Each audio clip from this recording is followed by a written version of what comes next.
खुशियां सोच रहा था। बनवारी से काले तंबाकू वाला पान लेकर वो उसकी दुकान के साथ उस संगीन चबूतरे पर बैठा था जो दिन के वक्त टायरों और मोटरों के मुख्तलिफ पुर्जों से भरा होता है।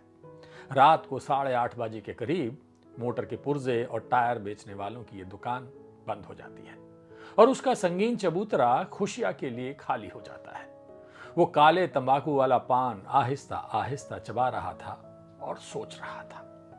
पान की गाढ़ी तंबाकू मिली पीक उसके दांतों की रेखों से निकलकर उसके मुंह में इधर उधर फिसल रही थी और उसे ऐसा लगता था कि उसके ख्याली दांतों तले पीस कर उसकी पीक में घुल रहे थे। शायद यही वजह है कि वो उसे फेंकना नहीं चाहता था। खुशिया पान की पीक मुंह में पिलपिला रहा था और इस वाकया पर शोर कर रहा था जो उसके साथ पेश आया था, यानी आध घंटा पहले। वो उसे संगीन चबूतरे पर हस्ब मामूल बैठने से पहले खेतबाड़ी की 5वीं गली में गया था। बैंगलोर से जो नई छोकरी कांता आई थी उसी गली के नुक्कड़ पर रहती थी। खुशिया से किसी ने कहा था कि वो अपना मकान तब्दील कर रही है, चुनांचे वो इसी बात का पता लगाने के लिए वहां गया था। कांता की खोली का दरवाजा उसने खटखटाया। अंदर से आवाज आई, कौन है? इस पर खुशिया ने कहा, मैं खुशिया। आवाज दूसरे कमरे से आई थी। थोड़ी देर के बाद दरवाजा खुला। खुशिया अंदर दाखिल हुआ। जब कांता ने दरवाजा अंदर से बंद किया तो खुशिया ने मुड़कर देखा। उसकी हैरत की कोई इंतहा ना रही जब उसने कांता को बिल्कुल नंगा देखा। बिल्कुल नंगा ही समझो, क्योंकि वह अपने अंग को सिर्फ एक तौलिए से छुपाए हुए थी। छुपाए हुए भी नहीं कहा जा सकता, क्योंकि छुपाने की जितनी चीजें होती हैं वो तो सब की सब खुशिया की हैरत ज़दा आंखों के सामने थी। कहो खुशिया, कैसे आए? मैं बस अब नहाने वाली ही थी। बैठो बैठो, बाहर वाले से अपने लिए चाय का तो कह आए होते। जानते हो वो मुआ रामा यहां से भाग गया है। खुशिया, जिसकी आंखों ने कभी औरत को यूं चातक तौर पर नंगा नहीं देखा था, बहुत घबरा गया। उसकी समझ में ना आता था कि क्या करे। उसकी नजरें जो एकदम उड़ियानी से दो चार हो गई थी, अपने आप को कहीं छुपाना चाहती थी। उसने जल्दी जल्दी सिर्फ इतना कहा, जाओ जाओ तुम नहा लो। फिर एकदम उसकी जबान खुल गई, पर जब तुम नंगी थी तो दरवाजा खोलने की क्या जरूरत थी? अंदर से कह दिया होता, मैं फिर आ जाता। लेकिन जाओ, तुम नहा लो। कांता मुस्कुराई। जब तुमने कहा खुशिया है तो मैंने सोचा क्या हर्ज है, अपना खुशिया ही तो है, आने दो। कांता की यह मुस्कुराहट अभी तक खुशिया के दिलो दिमाग में तैर रही थी। उस वक्त भी कांता का नंगा जिस्म मोम के पुतले की मानिंद उसकी आंखों के सामने खड़ा था और पिघल पिघल कर उसके अंदर जा रहा था। उसका जिस्म खूबसूरत था। पहली मर्तबा खुशिया को मालूम हुआ कि जिस्म बेचने वाली औरतें भी ऐसा सुडौल बदन रखती हैं। उसको इस बात पर हैरत हुई थी, पर सबसे ज्यादा ताज्जुब उसे इस बात पर हुआ था कि नंग धड़ंग वो उसके सामने खड़ी हो गई और उसको लाज तक ना आई। क्यों? इसका जवाब कांता ने यह दिया था, जब तुमने कहा खुशिया है तो मैंने सोचा क्या हर्ज है, अपना खुशिया ही तो है, आने दो। कांता और खुशिया एक ही पेशे में शरीक थे। वो उसका दलाल था, इस लिहाज से वो उसी का था। पर यह कोई वजह नहीं थी कि वो उसके सामने नंगी हो जाती। कोई खास बात थी। कांता के अल्फाज में खुशिया कोई और ही मतलब कुरेद रहा था। यह मतलब बैक वक्त इस कदर साफ और इस कदर मुबहम था कि खुशिया किसी खास नतीजे पर नहीं पहुंच सका था। उस वक्त भी वो कांता के नंगे जिस्म को देख रहा था जो ढोलकी पर मड़े हुए चमड़े की तरह तना हुआ था। उसकी लुढ़कती हुई निगाहों से बिल्कुल बेपरवाह। कई बार हैरत के आलम में भी उसने उसके सांवले सलोने बदन पर टोह लेने वाली निगाहें गाड़ी थी, मगर उसका एक रोआ तक भी ना कपकपाया था। बस सांवले पत्थर की मूर्ति की मानिंद खड़ी रही जो एहसास से आरी हो। भाई, एक मर्द उसके सामने खड़ा था, मर्द जिसकी निगाहें कपड़ों में भी औरत के जिस्म तक पहुंच जाती हैं और जो परमात्मा जाने ख्याल ही ख्याल में कहां कहां पहुंच जाता है। लेकिन वो जरा भी ना घबराई और उसकी आंखें ऐसा समझ लो कि अभी लॉन्ड्री से धुलकर आई हैं। उसको थोड़ी सी लाज तो आनी चाहिए थी, जरा सी सुर्खी तो उसके दीदों में पैदा होनी चाहिए। मान लिया कस्बी थी, पर कस्बियां यूं नंगी तो नहीं खड़ी हो जाती। 10 बरस उसको दलाली करते हो गए थे और इन 10 बरसों में वो पेशा कराने वाली लड़कियों के तमाम राजों से वाकिफ हो चुका था। मिसाल के तौर पर उसे यह मालूम था कि पाय धोनी के आखिरी सिरे पर जो छोकरी एक नौजवान लड़के को भाई बनाकर रहती है, इसलिए अछूत कन्या का रिकॉर्ड है, करता मूर्ख प्यार प्यार अपने टूटे हुए बाजे पर बजाया करती है कि उसे अशोक कुमार से बहुत बुरी तरह इश्क है। कई मन चले लौंडे अशोक कुमार से उसकी मुलाकात कराने का झांसा देकर अपना उल्लू सीधा कर चुके थे। उसे यह भी मालूम था कि दावर में जो पंजाबन रहती है सिर्फ इसलिए कोट पतलून पहनती है कि उसके एक यार ने उससे कहा था कि तेरी टांगे तो बिल्कुल उस अंग्रेज एक्ट्रेस की तरह हैं जिसने मराको उर्फ खून तमन्ना में काम किया था। यह फिल्म उसने कई बार देखी और जब उसके यार ने कहा कि मॉर्लन डेट्रिच इसलिए पतलून पहनती है कि उसकी टांगें बहुत खूबसूरत हैं और उन टांगों का उसने 2 लाख का बीमा करा रखा है, तो उसने भी पतलून पहननी शुरू कर दी जो उसके चूतड़ों में बहुत फंस कर आती थी। और उसे यह भी मालूम था कि मजगांव वाली दक्षिणी छोकरी सिर्फ इसलिए कॉलेज के खूबसूरत लौंडों को फंसाती है कि उसे खूबसूरत बच्चे की मां बनने का शौक है। उसको यह भी पता था कि वो कभी अपनी ख्वाहिश पूरी ना कर सकेगी, इसलिए कि बांझ है और उस काली मद्रासन की बाबत जो हर वक्त कानों में हीरे की बूटियां पहने रहती थी, उसको ये बात अच्छी तरह मालूम थी कि उसका रंग कभी सफेद नहीं होगा और वो उन दवाओं पर बेकार रुपया बर्बाद कर रही है जो आए दिन खरीदती रहती है। उसको उन तमाम छोकरियों का अंदर बाहर का हाल मालूम था जो उसके हलके में शामिल थी, मगर उसको यह खबर ना थी कि एक रोज कांता कुमारी, जिसका असली नाम इतना मुश्किल था कि वो उम्र भर याद नहीं कर सकता था, उसके सामने नंगी खड़ी हो जाएगी और उसको जिंदगी के सबसे बड़े ताज्जुब से 2 चार कराएगी।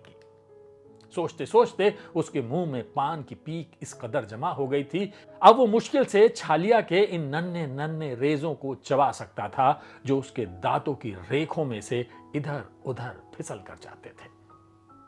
उसके तंग माथे पर पसीने की नन्ही नन्ही बूंदें नमूदार हो गई थी, जैसे मलमल में पनीर को आहिस्ता से दबा दिया गया है।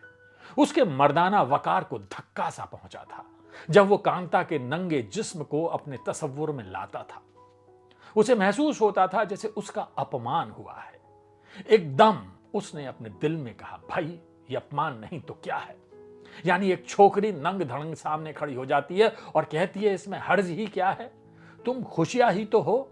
खुशियां ना हुआ साला वो बिल्ला हो गया जो उसके बिस्तर पर हर वक्त ऊंघता रहता है, और क्या। अब उसे यकीन होने लगा कि सचमुच उसकी हतक हुई है। वो मर्द था और उसको इस बात की गैर महसूस तरीक पर तवक्को थी कि औरतें ख्वाह शरीफ हों या बाजारी उसको मर्द ही समझेंगी और उसके और अपने दरमियान वो पर्दा कायम रखेंगी जो एक मुद्दत से चला आ रहा है। वो तो सिर्फ ये पता लगाने के लिए कांता के यहां गया था कि वो कब मकान तब्दील कर रही है और कहां जा रही है। कांता के पास उसका जाना यकसर बिजनेस से मुतल्लिक था। अगर खुशियां कांता की बाबत सोचता कि जब वो उसका दरवाजा खटखटाएगा तो वो अंदर क्या कर रही होगी, तो उसके तसव्वुर में ज्यादा से ज्यादा इतनी बातें आ सकती थी। सर पर पट्टी बांधे लेट रही होगी, बिल्ले के बालों में से पिस्सू निकाल रही होगी, उस बाल सफा पाउडर से अपनी बगलों के बाल उड़ा रही होगी जो इतनी बास मारता था कि खुशिया की नाक बर्दाश्त नहीं कर सकती थी। पलंग पर अकेली बैठी ताश फैलाए पेशेंस खेलने में मशगूल होगी। बस इतनी चीजें थीं जो उसके जहन में आती। घर में वो किसी को रखती नहीं थी, इसलिए इस बात का ख्याल ही नहीं आ सकता था। पर खुशिया ने तो यह सोचा ही नहीं था। वो तो काम से वहां गया था कि अचानक कांता, यानी कपड़े पहनने वाली कांता, जिसको वो हमेशा कपड़ों में देखा करता था, उसके सामने बिल्कुल नंगी खड़ी हो गई। बिल्कुल नंगी ही समझो, क्योंकि एक छोटा सा तौलिया सब कुछ तो छुपा नहीं सकता।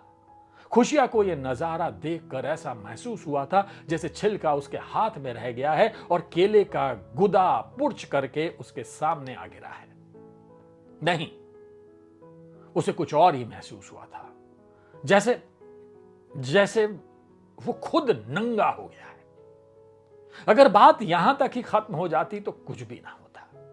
खुशिया अपनी हैरत को किसी ना किसी हीले से दूर कर देता, मगर यहां मुसीबत यह आन पड़ी थी कि उस लौंडिया ने मुस्कुराकर यह कहा था, जब तुमने कहा खुशिया है तो मैंने सोचा अपना खुशिया ही तो है, आने दो। ये बात उसे खाए जा रही थी। साली मुस्कुरा रही थी। वो बार बार बड़बड़ाता। जिस तरह कांता नंगी थी, उसी तरह की मुस्कुराहट खुशिया को नंगी नजर आई थी।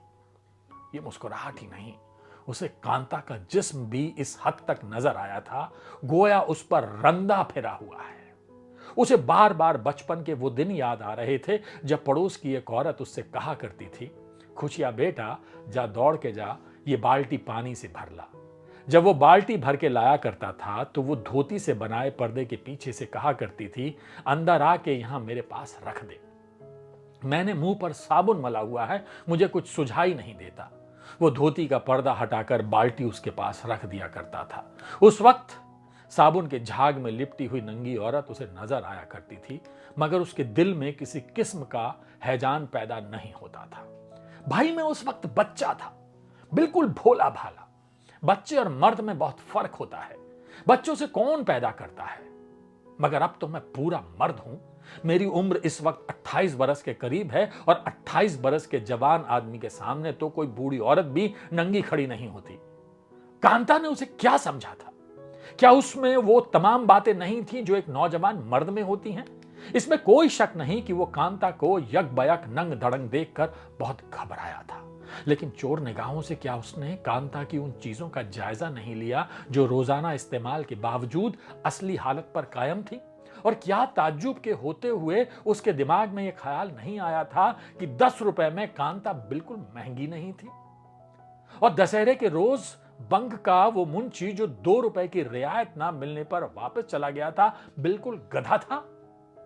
और इन सब के ऊपर क्या एक लम्हे के लिए उसके तमाम पुट्ठों में एक अजीब किस्म का खिंचाव पैदा नहीं हो गया था और उसने एक ऐसी अंगड़ाई नहीं लेना चाही थी जिससे उसकी हड्डियां चटकने लगें?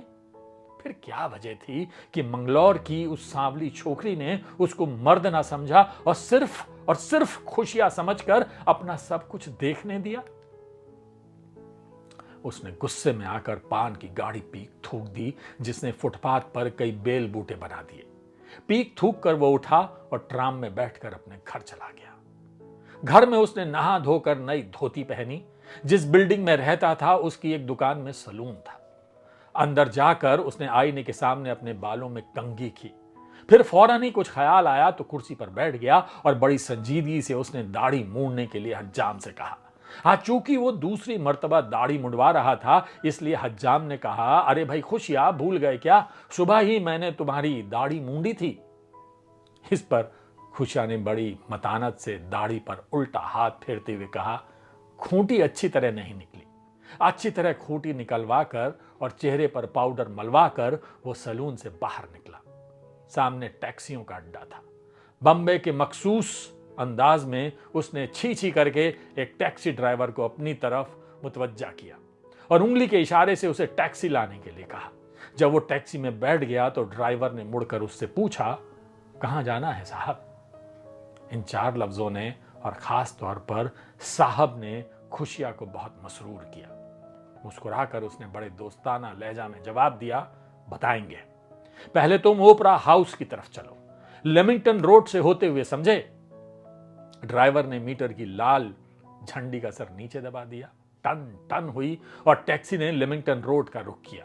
लेमिंगटन रोड का जब आखिरी सिरा आ गया तो खुशिया ने ड्राइवर को हिदायत दी, बाएं हाथ मोड़ लो। टैक्सी बाएं हाथ मुड़ गई। अभी ड्राइवर ने गियर भी ना बदला था कि खुशिया ने कहा, ये सामने वाले खंबे के पास रोक लेना जरा। ड्राइवर ने ऐन खंबे के पास टैक्सी खड़ी कर दी। खुशिया दरवाजा खोलकर बाहर निकला और एक पान वाले की दुकान की तरफ बढ़ा। यहां से उसने एक पान लिया और उस आदमी से, जो कि दुकान के पास खड़ा था, चंद बातें की और उसे अपने साथ टैक्सी में बिठाकर ड्राइवर से कहा, सीधे ले चलो। देर तक टैक्सी चलती रही। खुशिया ने जिधर इशारा किया, ड्राइवर ने उधर हैंडल फिरा दिया। मुख्तलिफ पुररौनक बाजारों में से होते हुए टैक्सी एक नीम रोशन गली में दाखिल हुई, जिसमें आमद और रफ्त बहुत कम थी। कुछ लोग सड़क पर बिस्तर जमाए लेटे थे, उनमें से कुछ बड़े इत्मीनान से चंपी करा रहे थे।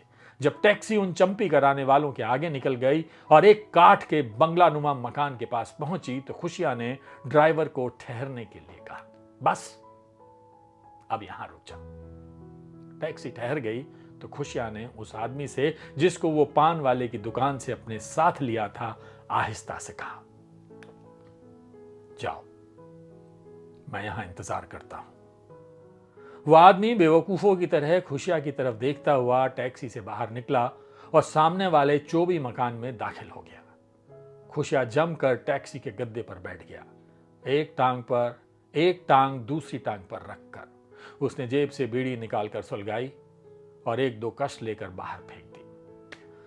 वो बहुत मुस्तरिब था, इसलिए उसे ऐसा लगा कि टैक्सी का इंजन बंद नहीं हुआ। उसके सीने में चूंकि फड़फड़ाहट सी हो रही थी, इसलिए वो समझा कि ड्राइवर ने बिल बढ़ाने की गरज से पेट्रोल छोड़ रखा है। चुनांचे उसने तेजी से कहा, यूं बेकार इंजन चालू रखकर तुम कितने पैसे और बढ़ा लोगे?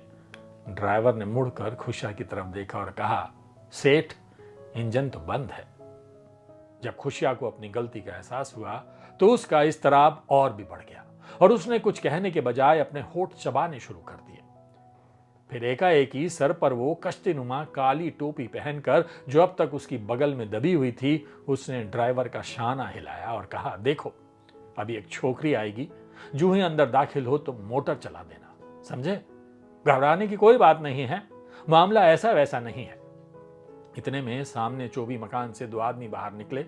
आगे आगे खुशिया का दोस्त था और उसके पीछे कांता, जिसने शोख रंग की साड़ी पहन रखी थी। खुशिया झट उस तरफ को सरक गया जिधर अंधेरा था। खुशिया के दोस्त ने टैक्सी का दरवाजा खोला और कांता को अंदर दाखिल करके दरवाजा बंद कर दिया। फौरन ही कांता की हैरत भरी आवाज सुनाई दी, जो चीख से मिलती जुलती थी, खुशिया तुम? हाँ मैं। लेकिन तुम्हें रुपए मिल गए हैं ना? खुशिया की मोटी आवाज बुलंद हुई। देखो ड्राइवर, जूहू ले चलो। ड्राइवर ने सेल्फ दबाया, इंजन फड़फड़ाना शुरू हुआ। वो बात जो कांता ने कही सुनाई ना दे सकी। टैक्सी एक धचके के साथ आगे बढ़ी और खुशिया के दोस्त को सड़क के बीच हैरतजदा छोड़कर नीम रोशन गली में गायब हो गई। इसके बाद किसी ने खुशिया को मोटरों की दुकान के संगीन चबूतरे पर नहीं देखा। तो ये है कहानी खुशिया। अब आपको समझ में आया होगा कि किस तरीके की कहानी मंटो लिखा करते थे। चलिए, कल एक नई कहानी के साथ आपसे मुलाकात होगी।